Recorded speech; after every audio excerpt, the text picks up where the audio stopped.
투자자 여러분 안녕하십니까? 8월 20일 수요일 아침입니다. 미국 증시 시황 나스닥 중심으로 보겠습니다. 나스닥 일목균형표 일봉 차트입니다. 금친 구름대 양으로 돼서 올라가고 있습니다. 빨간색 기준선, 검정색 전환선 정배열된 상태로 상승하고 있어요. 상승장인데 주가 캔들 보면 사뭇 분위기가 다릅니다.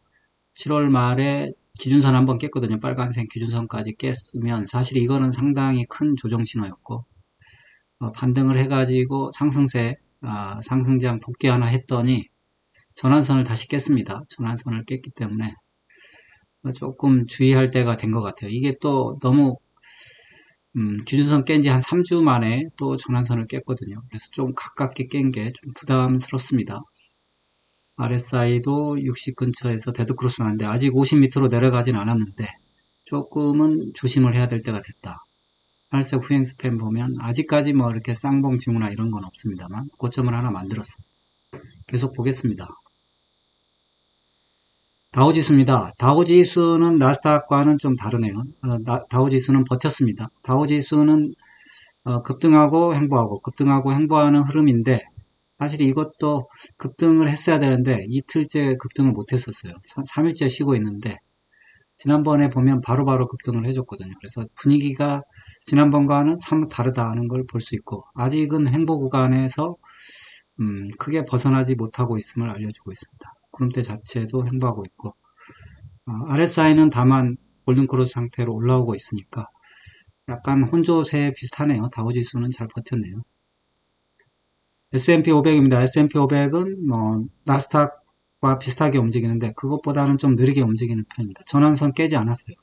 전환선 깨지 않아서 아직은 뭐 괜찮은 상태인데 RSI 아직도 과열권에 못 들어가고 그냥 50, 60 근처에 있거든요. 어쨌든 상승세는 유지하고 있습니다만 뉴욕 지수입니다. 뉴욕 지수도 다우랑 마찬가지예요. 뉴욕 지수는 사실 올라올 만큼 올라와서 뭐 저는 행보하리라고 생각하고 있는데 행보하고 있습니다. 중요한 게 필반 지수죠.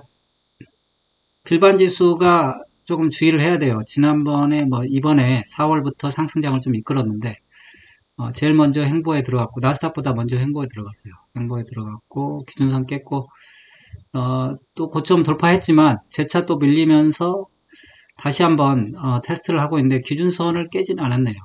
빨간색 기준선을 여기를 다시 한번 이탈해버리면 아직 이게 상승할 의지가 없는 걸로 봐야 되는데 아직은 아닙니다. 아직은 아닙니다만 주의할 때는 됐다. RSI도 50 밑으로 내려와 버렸네요. 50 밑으로 내려왔는데 이게 뭐 기준선 깨고 싶었으면 깨버렸겠죠. 네, 지켜줬습니다. 자리는 지켰는데 나스닥이 필반 지수가 작년에도 나스닥 올라가는 가운데 횡보해버린 경험이 있거든요. 지금도 보면은 고점을 꼬리를 만들고 무너지는 모습 조금 지난번을 또 반복하는 거 아니냐 뭐 그런 생각도 들 수 있어요. 똑같은 모양을 하고 있네요.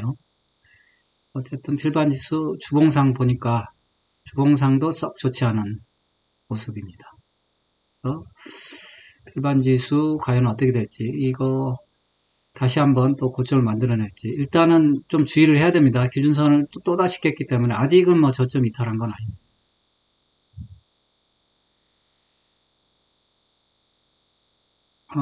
금리 한번 볼게요. 미 국채 가격 7에서 10년물인데 저점은 계속 높아지고 있어요. 하지만 고점이 또 일치하고 있거든요. 고점이 여기를 돌파를 못하고 있어요.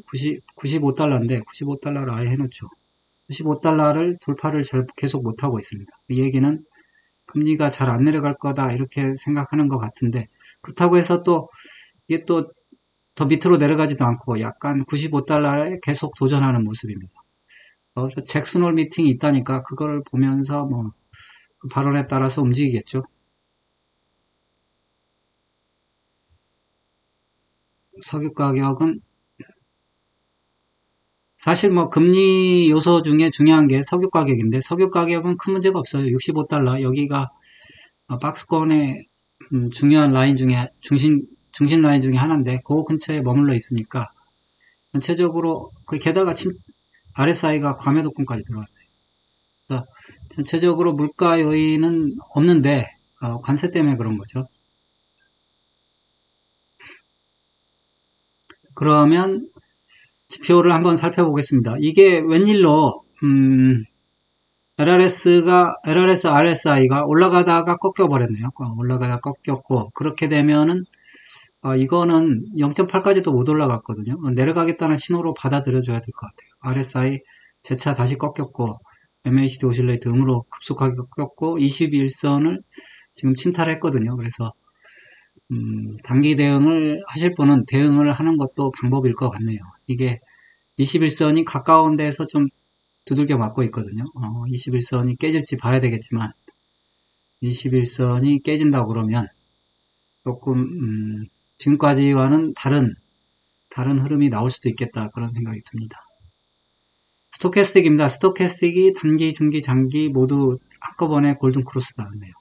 그래서 이번에 마디가 좀 짧으면서 일어나는 게 썩 분위기가 좋지 않습니다. 그래서 지표도 하락을 얘기하고 있고 급격한 상승하다가 급격한 하락세의 전환을 의미하고 있으니까 좀 주의를 하는 게 좋은데 이벤트가 또 있어가지고 그걸 어떻게 처리할지. 캔들 차트 한번 볼게요. 캔들 차트 월봉 보니까 5개월째 양봉인데 이 양봉이 지금 시원찮게 되고 있습니다. 올라가질 못하고 다시 꼬리를 달고 있습니다. 5개월째 양봉이 나올지 이쯤 됐으면 사실은 좀 밀려도 뭐라고 할 말은 없어요. 할 말은 없고 이격도 좀 있습니다. 사실은 5주선, 5월선과 이격이 있기 때문에 캔들 차트 주봉 보면은 주봉으로 대응한 게 맞아요. 주봉이 살짝 누웠거든요. 누웠고 지난주에 살짝 어떻게 보면 고점이 될 수가 있을 것 같아요. 고점이 될 수가 있고 지금 음봉이 떨어지고 있는데 5주선이 뭐 완전히 아직 몸통으로 깨지진 않았는데 5주선 깨지게 되면은 조금 대응을 해야 되지 않을까 싶고 왜냐하면 5주선 깨지면 20주선인데 20주선과 거리가 제법 돼요. 뭐 그렇게 떨어지진 않겠죠. 나스닥이 그렇죠. 한번 계속 보겠습니다. 캔들 차트 일봉입니다. 일봉인데 일봉이 썩 좋진 않아요. 왜냐하면 21선이 깨진 지가 7월 말이잖아요. 거의 7월 말인데 지금 캔들이 몇 개 안 되거든요. 15개밖에 안 되는데 3주밖에 안 됐는데 또 20주선이 거의 터치가 됐어요. 20주선 깨지면 조금 몸조심을 하는 게 좋을 것 같아요. 종목들 볼게요. 애플입니다. 애플은 잘 버티고 있습니다. RSI 올라오고 있고 애플로 버티고 있고 애플이 버티고 있어서 애플이 근데 이런 계속 버티는 모습만 나오면 안 될 텐데 어쨌든 애플은 버티고 있고 마이크로소프트가 결국은 쭉쭉쭉 빠지는 모양새로 가서 그러면 이게 장대 음봉이나 뭐 개파락 이런 거 나올 때까지는 이게 빠질 수도 있다 얘기거든요. 휘날레도 그렇죠. 휘날레도 보면 갭 상승으로 휘날레 했는데 떨어지는 것도 뭐 갭 하락이나 이런 걸로 마무리할 수도 있어요. 게다가 엔비디아가 결국은 좀 장대 음봉을 만들었네요. 엔비디아는 확실하게 RSI도 내려오면서 나 내려간다고 천명을 했습니다. 이게 횡보하다가 이렇게 내려왔기 때문에 살짝 피신하는 것도 방법이에요. 알파벳도 살짝 아직은 전환선 깨지 않았습니다만 멈추는 모습이고 아마존닷컴은 뭐 아무튼 갭 하락한 부분을 메꿨고 눌려있고 메타도 다시 한번 내려오고 있습니다. 그런 종목들이 다 RSI 데드크로스고 갑자기 또 아래쪽으로 브로드컴 기준선을 살짝 브로드컴이 지금까지 기준선을 깬 적이 없거든요. 별로 안 좋은 모습이네. 만약 RSI도 상당히 내려왔고 테슬라는 뭐 박스권에 있습니다. 그대로 아이언큐도 사실은 또 박스권 하단으로 또 내려오려고 하고 있습니다. RSI 또 내려오고 있고 마이크론 테크놀로지 잘 버티고 있네요. 마이크론 테크놀로지는 버티고 있는데 대장주가 떨어지고 있습니다. 인텔이 치고 올라가는데요. 그러면 전통 반도체는 올라가고 그렇죠. CPU라고 하는 거, 그 다음에 GPU라고 하는 AI 반도체는 내려오고 뭐 이런 약간 별로 안 좋은 사실은 이런 건 안 좋은 시그널이에요. 안 좋은 시그널이고 AMD도 뭐 아무튼 AI 반도체 때문에 다이버전스 표시해 놨는데 확실하게 시연을 하네요.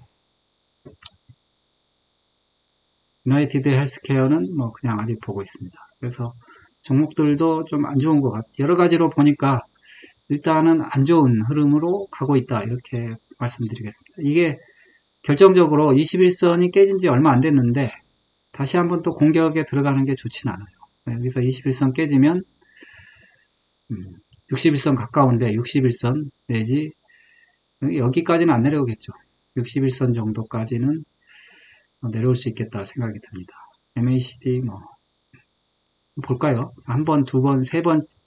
근데 이번에 데드크로스 좀 가깝긴 한데 세 번째 데드크로스인데 옛날에 팬데믹 때 보면 뭐 수없이 됐는데 그렇게 사실 이게 별건 아닐 수도 있습니다만 21선이야 매번 오고 가는데 어쨌든 뭐 주의는 해야 되겠다 생각이 듭니다. 그렇죠.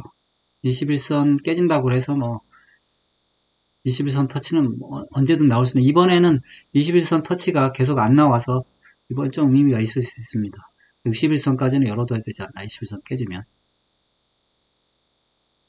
다우는 뭐 큰 문제 없습니다. 다우는 행보하고 있으니까 전체적으로 뭐 시장이 무너지는 건 아니다 이렇게 볼 수도 있지만 S&P 500은 뭐 나스닥 따라서 움직이는 거고 뉴욕 지수도 뭐 큰 문제가 없어요. 그냥 행보. 이놈이 문제죠. 필반 지수가 하락을 견인하는 거네요. 필반 지수가 하락을 견인하는 거고. 필반 지수 과연 위로 가기 위한 몸부림인지 아니면 그냥 아래로 턴해버릴 수도 있거든요. 어쨌든 필반 지수, 반도체 지수가 항상 말썽입니다. 예, 이걸로 마칠게요.